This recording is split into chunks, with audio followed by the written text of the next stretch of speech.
সুপ্রিয় শিক্ষার্থীবৃন্দ, তোমাদের সবাইকে স্বাগতম একাদশ শ্রেণী সমাজবিজ্ঞান ক্লাসে।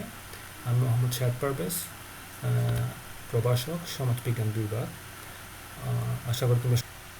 আজকে আমি তোমাদেরকে সমাজবিজ্ঞানের সাথে অন্যান্য বিষয়ের যে সম্পর্ক আছে, এতদিন যে ক্লাসগুলো নিয়েছি সেই ক্লাসের ভিত্তিতে আজকে সমাজবিজ্ঞানের সাথে সমাজ কল্যাণের কী সম্পর্ক বা পার্থক্য আছে সেটা নিয়ে আলোচনা করব এবং দুটো সৃজনশীল প্রশ্ন নিয়ে আলোচনা করব।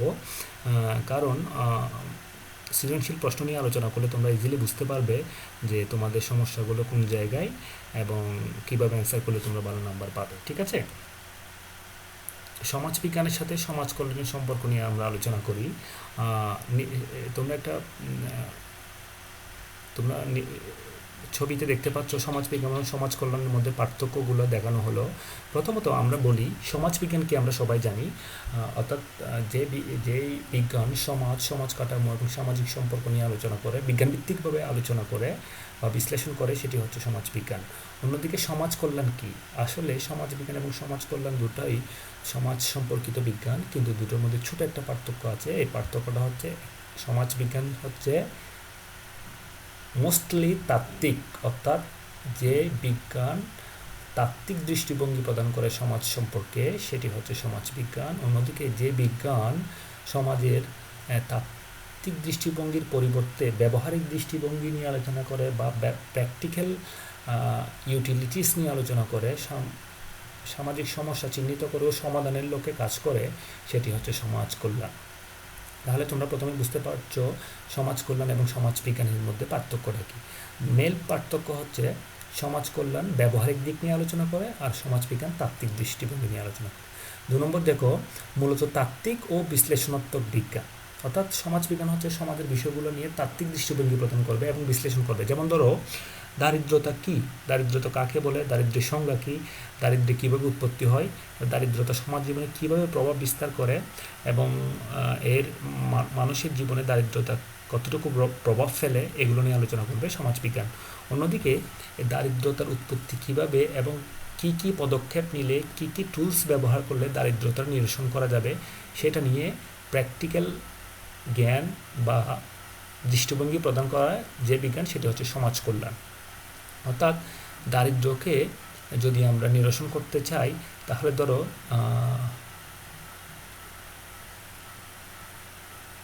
গরিব মানুষদেরকে ঋণ দিতে হবে, অল্প সুদে ঋণ দিতে হবে। এটা একটা হচ্ছে প্র্যাকটিক্যাল ইউটিলিটি বা প্র্যাকটিক্যাল দিক। সমাজ কল্যাণ এই বিষয় নিয়ে আলোচনা করবে, অর্থাৎ কীভাবে সমাজের দারিদ্রতা নিরসন করা যায়, এটা নিয়ে আলোচনা করবে সমাজ কল্যাণ। আচ্ছা, সমাজবিজ্ঞান যেহেতু তাত্ত্বিক দৃষ্টিভঙ্গি নিয়ে আলোচনা করে, সমাজবিজ্ঞান তাই সবসময় মূল্যবোধ নিরপেক্ষতা থাকার চেষ্টা করে। মূল্যবোধ নিরপেক্ষতা কি তোমরা জানো?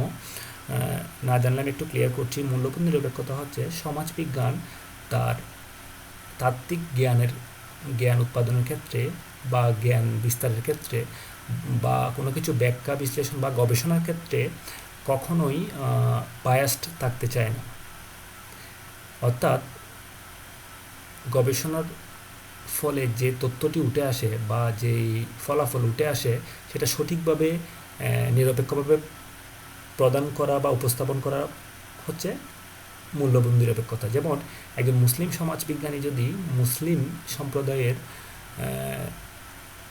ধর্মীয় কুসংস্কার নিয়ে গবেষণা করে এবং দেখা যায় যে মুসলিম সম্প্রদায়ের লোকজন অনেক বেশি কুসংস্কারে বিশ্বাস করে এবং তাদের সমস্যাগুলো যদি সঠিকভাবে উপস্থাপন করে, গবেষণার ফলে প্রকাশিত যে বা গবেষণার ফলে উন্মোচিত যে সমস্যাগুলো রয়েছে, এগুলো মুসলিম হয়েও নিরপেক্ষভাবে উপস্থাপন করলে সেটা মূল্যবোধ নিরপেক্ষতা।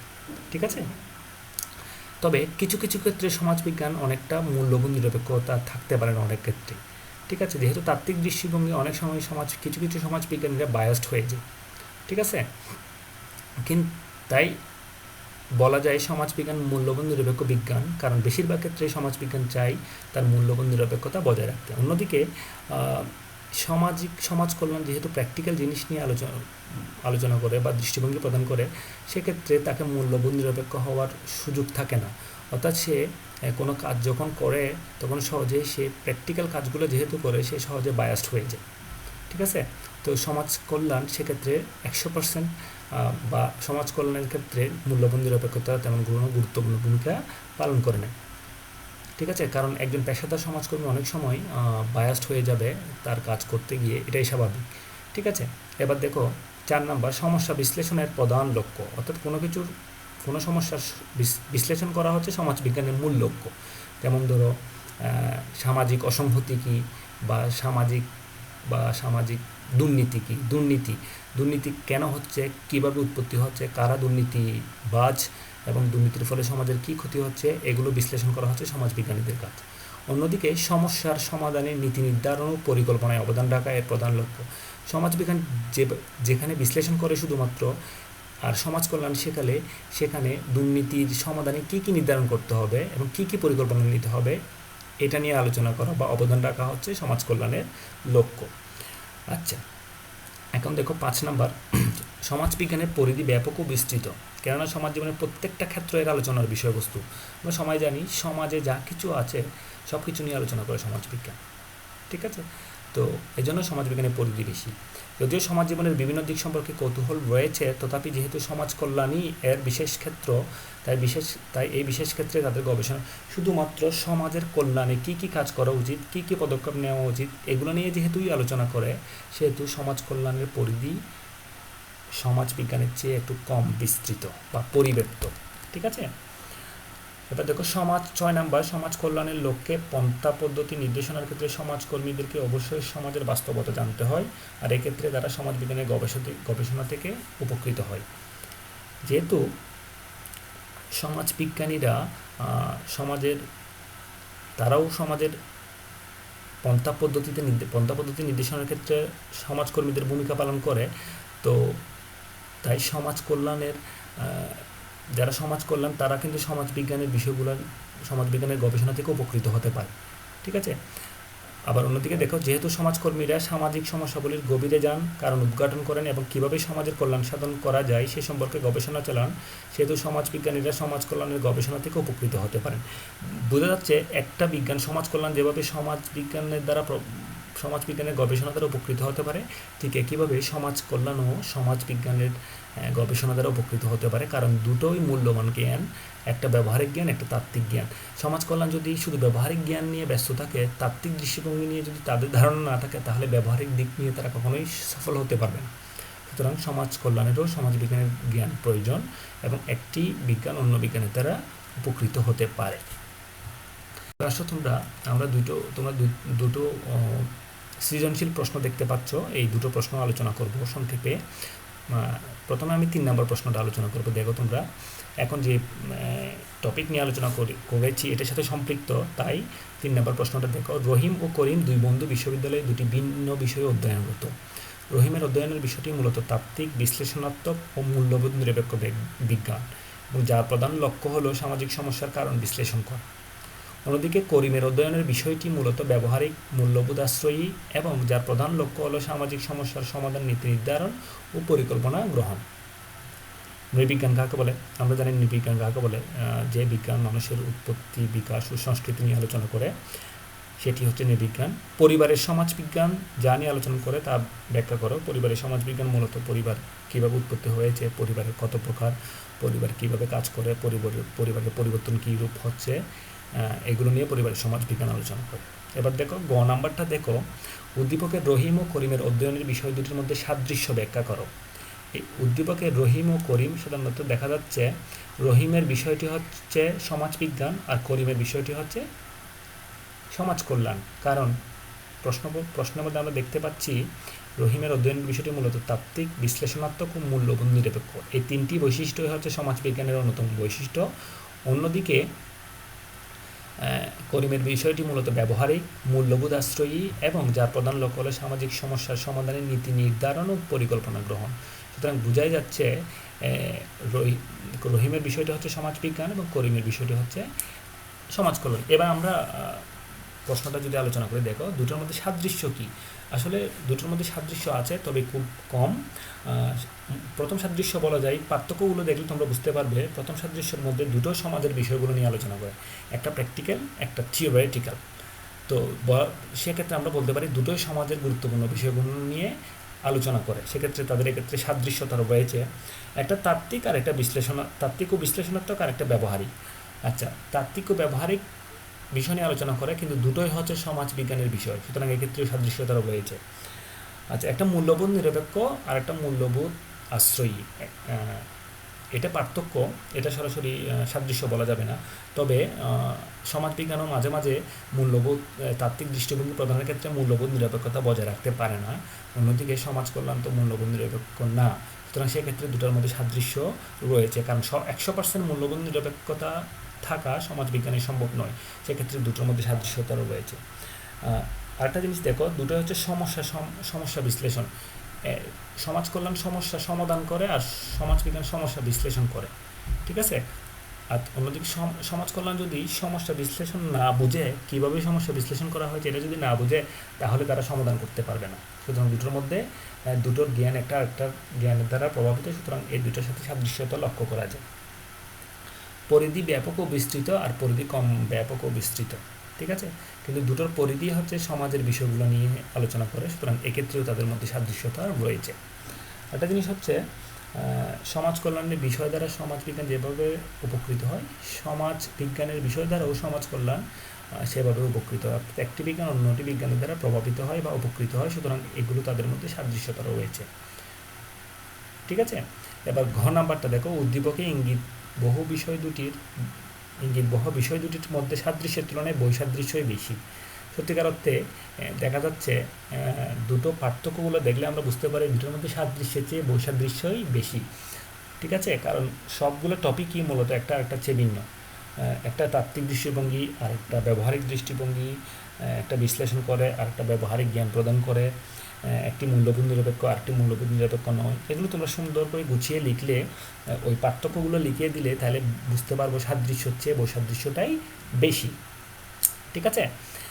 এবার দেখো, তাহলে বোঝা যাচ্ছে আমরা 3 নম্বর প্রশ্নটা আলোচনা করলাম। সাদৃশ্যগুলো তোমরা সংক্ষেপে লিখে দিবে, এবং বৈসাদৃশ্য যেহেতু অনেকগুলো বেশি, তোমার পার্থক্যটা দেখলে বুঝতে পারবে সবগুলো বৈসাদৃশ্য। তো সাদৃশ্যগুলোকে তোমরা ঘুরিয়ে সুন্দরভাবে বুঝিয়ে আমি যেভাবে বলেছি ওভাবে লিখলে ওগুলাই হচ্ছে সাদৃশ্য, ঠিক আছে, কারণ দুটার মধ্যে পার্থক্য খুব বেশি না, কিন্তু আবার পার্থক্যের বৈসাদৃশ্যটাই বেশি, ঠিক আছে, ওভাবে বুঝিয়ে লিখবে তোমরা। এখন দেখো 2 নম্বর প্রশ্নটা, আমরা তোমার প্রশ্নটা পড়ো আগে। এ এবং বি দুই বন্ধু নির্বাচন নিয়ে আলোচনা করছিল। এ বলল, নির্বাচন সুষ্ঠু ও নিরপেক্ষ হলে বাংলাদেশের চলমান অস্থিরতা রোধ হবে এবং দেশের রাজনৈতিক উন্নয়নের ধারা বহাল থাকবে। অন্যদিকে বি বলল, নির্বাচন নিয়ে সৃষ্ট জটিলতা চলমান থাকলে সামাজিক বিশৃঙ্খলা ও নৈরাজ্য বৃদ্ধি পাবে, ফলে সমাজে দেখা দেবে অস্থিরতা এবং সমগ্র দেশ আর্থসামাজিকভাবে ক্ষতির সম্মুখীন হবে। এখানে দেখো, এ বলছে, এখানে গুরুত্বপূর্ণ পয়েন্টগুলো তোমরা যদি বুঝতে পারো তাহলে বুঝতে পারবে কোনটা কোন বিষয় নিয়ে আলোচনা করছে। এর সেকেন্ড লাইনে দেখা যাচ্ছে দেশের রাজনৈতিক উন্নয়নের দ্বারা বহাল থাকবে। অন্যদিকে বি বলছে সামাজিক বিশৃঙ্খলা ও নৈরাজ্য বৃদ্ধি পাবে। এবার দেখো, ক নাম্বার প্রশ্ন হচ্ছে মনোবিজ্ঞান কী নিয়ে আলোচনা করে। আমরা সবাই জানি মনোবিজ্ঞান হচ্ছে মানুষের আচরণ, চিন্তা, ভাবনা এগুলো নিয়ে আলোচনা করে। সমাজবিজ্ঞানকে কেন সমাজের পূর্ণাঙ্গ পাঠ বলা হয়? সমাজবিজ্ঞান সমাজের প্রত্যেকটি ক্ষেত্র নিয়ে তাত্ত্বিক এবং বিশ্লেষণাত্মক দৃষ্টিভঙ্গি প্রদান করে। ইভেন সামাজিক জীববিজ্ঞানও আছে, সামাজিক চিকিৎসা বিজ্ঞানও আছে, সুতরাং সব কিছু নিয়ে সমাজবিজ্ঞান আলোচনা করে বলে সমাজবিজ্ঞানকে সমাজের পূর্ণাঙ্গ পাঠ বলা হয়, অর্থাৎ একটা সমাজের প্রত্যেকটা বিষয় নিয়ে সমাজবিজ্ঞান আলোচনা করে, ঠিক আছে। এবার দেখো, উদ্দীপকে এ এবং বি মন্তব্যের মধ্য দিয়ে কোন বিষয় দুটি স্বরূপ ফুটে উঠেছে তার সম্পর্কে ব্যাখ্যা করো। আমি তোমাদেরকে একটু হিন্টস দিয়েছি, একটা রাজনৈতিক বিষয় আর একটা হচ্ছে সামাজিক বিষয়। তাহলে রাজনৈতিক বিষয় নিয়ে যে বিজ্ঞানটি আলোচনা করে সেটি হচ্ছে রাজনৈতিক বিজ্ঞান বা রাষ্ট্রবিজ্ঞান। অন্যদিকে সামাজিক বিশৃঙ্খলা যেহেতু বৃদ্ধি পাবে, তাহলে এটা সামাজিক বিষয়, সুতরাং একটি রাষ্ট্রবিজ্ঞান এবং অন্যটি হচ্ছে সমাজবিজ্ঞান, ঠিক আছে। তাহলে এই দুটো বিষয় নিয়ে তোমরা ব্যাখ্যা করবে রাষ্ট্রবিজ্ঞান কী, সমাজবিজ্ঞান কী। এবার দেখো, ঘ নাম্বার, উদ্দীপকের উক্ত বিষয়ে দুটির মধ্যে পার্থক্য থাকলে তা চকের মাধ্যমে উপস্থাপন করো। তোমাদেরকে আমি পড়িয়েছি আগের পূর্বের ক্লাসগুলোতে রাষ্ট্রবিজ্ঞান এবং সমাজবিজ্ঞানের মধ্যে পার্থক্য কী বা সম্পর্ক কী। এই দুটোর মধ্যে পার্থক্যটা আসলে বেশি, বইয়ের মধ্যে তোমাদের পার্থক্যটাই দেওয়া আছে, কারণ সমাজবিজ্ঞান সমাজের বিষয় নিয়ে আলোচনা করে, অন্যদিকে রাষ্ট্রবিজ্ঞান সমাজের বিষয়ের মধ্যে শুধুমাত্র রাষ্ট্র নিয়ে আলোচনা করে, ঠিক আছে, এটা একটা পার্থক্য। 2 নম্বর পার্থক্য হচ্ছে বিশ্লেষণের মূল ক্ষেত্র সামাজিক সম্পর্ক ও মিথস্ক্রিয়া, অন্যদিকে রাজনৈতিক সম্পর্ক এবং রাজনৈতিক আচরণ নিয়ে আলোচনা করা হচ্ছে রাষ্ট্রবিজ্ঞান। সমাজবিজ্ঞান সমাজের মানুষের আন্তঃব্যক্তি, আন্তঃদল ও গোষ্ঠী, আন্তঃশ্রেণীসমূহ, পরিবার, সমাজের ভূমিকা ইত্যাদি নিয়ে আলোচনা করে। অন্যদিকে রাষ্ট্রবিজ্ঞান হচ্ছে রাষ্ট্র, রাজনৈতিক দল, চাপ সৃষ্টিকারী দল এগুলো নিয়ে আলোচনা করে। তার মানে এখানে পার্থক্য রয়েছে। পরিধি, সমাজবিজ্ঞানের পরিধি অনেক ব্যাপক ও বিস্তৃত। অন্যদিকে রাষ্ট্রবিজ্ঞান যেহেতু সমাজের একটি বিষয় নিয়ে আলোচনা করে সেক্ষেত্রে তার পরিধি সীমিত। ঠিক আছে। সমাজবিজ্ঞান সমাজ কাঠামোর উপর বেশি গুরুত্ব দেয়, অন্যদিকে রাষ্ট্রবিজ্ঞান রাষ্ট্র কাঠামোর উপর বা ক্ষমতা কাঠামোর উপর বেশি গুরুত্ব দেয়। ঠিক আছে।